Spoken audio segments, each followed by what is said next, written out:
حضرت صاحب کا نام نہاد سجادہ رضا کذیبی کا ایک تازہ سٹیٹس دیکھنے میں آیا ہے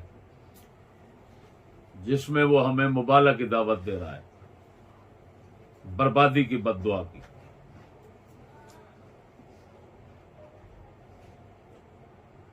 دوسرا اس کے چھوٹے بھائی کی ایک بکواس ہے، ان دونوں کا جواب دینا چاہتا ہوں۔ مبالغے کے متعلق یہ ہے کہ بتا سکولیوں نیچریوں کو تو اپنے مقابلے میں باطل سمجھتا ہے، جھوٹا ناحق سمجھتا ہے۔ آج تک تو نے کتنے مباہلے ان کے ساتھ کیے ہیں اور کتنے مباہلوں میں کامیاب ہوا ذرا وہ چڑھا دینا۔ ان کو بد دعا نہیں کی، یا تو بد دعا کرتا رہا خدا کی طرف سے تیرے اوپر لوٹتی رہی، کیا چکر ہے؟ قبول کیوں نہیں ہوئی؟ اگر بد دعا نہیں کی تو اس کا مطلب ہے تو ان کے ساتھ کا ہے، اگر بد دعا کی ہے تو تیری مردود کیوں ہوتی رہی؟ نمبر 1۔ نمبر 2، تو بربادی مانگتا ہے، بربادی تو تمہارا مقدر ہے تیرے گھر کا۔ حضرت صاحب جیسا غوث قطب تیری شفا کے لیے دعائیں مانگتا رہا، جس نے اپنی دعاؤں سے مردوں جیسے مریضوں کو اٹھایا، میں نے اپنی آنکھوں سے دیکھا۔ لیکن اتنے بڑے غوث قطب کی دعا تیرے حق میں قبول نہ ہوئی، تو لنگڑے لنگڑے کا لنگڑا رہا۔ کیا یہ بربادی تیرے لیے کم ہے؟ اور مانگتا ہے؟ تیرا سارا ٹبر کون کون سی بیماریوں میں مریض مبتلا ہے؟ کیا تیری ایک بہن کی 2 چھاتیاں نہیں کٹ چکی کینسر میں؟ بتا، اور بربادی مانگتا ہے؟ اگر بربادی لینے کا مزید شوق ہے تو حضرت صاحب کے دربار پہ کھڑے ہو کر کہے، ابو جان ہم ملعون ہو چکے ہیں، ذرا ہمارے لیے مزید ہاتھ اٹھا دینا۔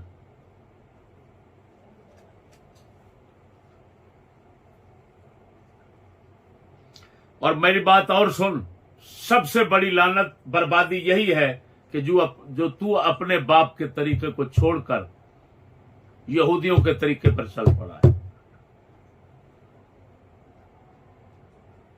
اپنے باپ کی مخالفت، دین کی مخالفت، اپنے بزرگوں بڑوں کی مخالفت، گستاخی، انتہائی بدتمیزی، یہ تجھے مزید کیفر کردار تک پہنچائے گی۔ یہ سب سے بڑی لعنت یہی ہوتی ہے، سب سے بڑی بربادی یہی ہوتی ہے۔ باقی امور تکوینیہ کی بربادی وہ کافروں، مومنوں، مسلمانوں ہر قسم میں آتی رہتی ہے۔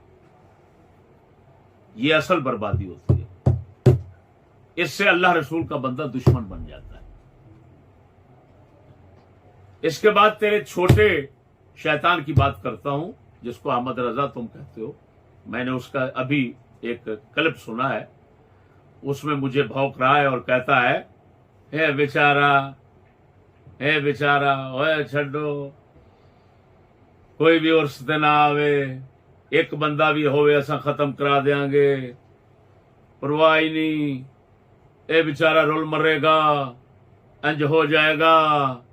مینوں بھونکن دیا، اور پھر کہندا چور چکے شرابی لوڑ سانو کوئی نہیں۔ میں پوچھتا ہوں، ٹھنگڑے شیطان، بتا اپنے کتنے مریدوں کو باپ کی زندگی میں لوٹتا رہا اور باپ کے بعد لوٹتا رہا؟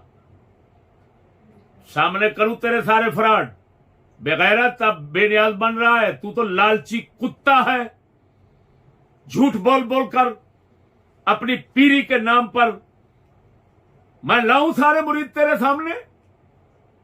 بغیرت ملتان کا وہ درویش جس سے 5 یا 10 لاکھ کے قریب تو نے لوٹا، اور تیرا یہ بڑا رضا کذیبی جو ہے ابھی 50,000 کر کے اس کو واپس دے رہا ہے۔ تو اس کے فون نہیں اٹھاتا تھا، پیسے خرد برد کر لیے. وہ فون کرتا تھا تو فون نہیں اٹھاتا تھا اور کہتا تھا آگے سے وہ تو پیروں کے آگے، پیروں کی اولاد کے آگے بولتا ہے. لاکھ لعنت ہے تیرے جیسے پیروں پر، تجھے شرم نہیں آتی بغیرت. میرے حضرت صاحب فرمایا کرتے تھے پیر کھانے کے لیے نہیں ہوتا، پیر دینے کے لیے ہوتا ہے. پیر لینے کے لیے نہیں ہوتا، پیر دینے کے لیے ہوتا ہے. یہ میرے حضرت صاحب کے فرامین ملفوظات طیبات ریکارڈنگ میں بھی محفوظ ہیں اور ہمارے پاس بھی محفوظ ہیں. تو بے نیازی کی بات کرتا ہے. لکھ لعنت تمہاری بے نیازی پر، بھوکے کنگلے کمی مرسی. وہ بیچارہ لاہور ملتان میرے پاس آیا، ہاتھ جوڑ کر کہتا ہے حضور ناراض نہ ہونا، ایک بات ہے. بڑے سے چھوٹا صاحبزادہ جو ہے مجھے ایسے ٹھگی لگا کر مجھ سے پیسے لے گئے ہیں، اب مانتے بھی نہیں ہیں. میں نے اس سے غصہ کیا، میں نے کہا مجھ سے پوچھا تھا. یہ خبیث حضرت صاحب کے دور میں ٹھگی لگاتا تھا اور حضرت صاحب بار بار اپنے مریدوں کو خبردار کرتے تھے اس کو کچھ نہ دینا، اس کو کچھ نہ دینا. اب یہ بغیرت ولی بن کر کیا بن رہا ہے؟ بے نیاز. لاکھ لعنت ہے تمہاری ولایت پر، لاکھ لعنت ہے تمہاری بے نیازی پر. اور بھوکو ہمیں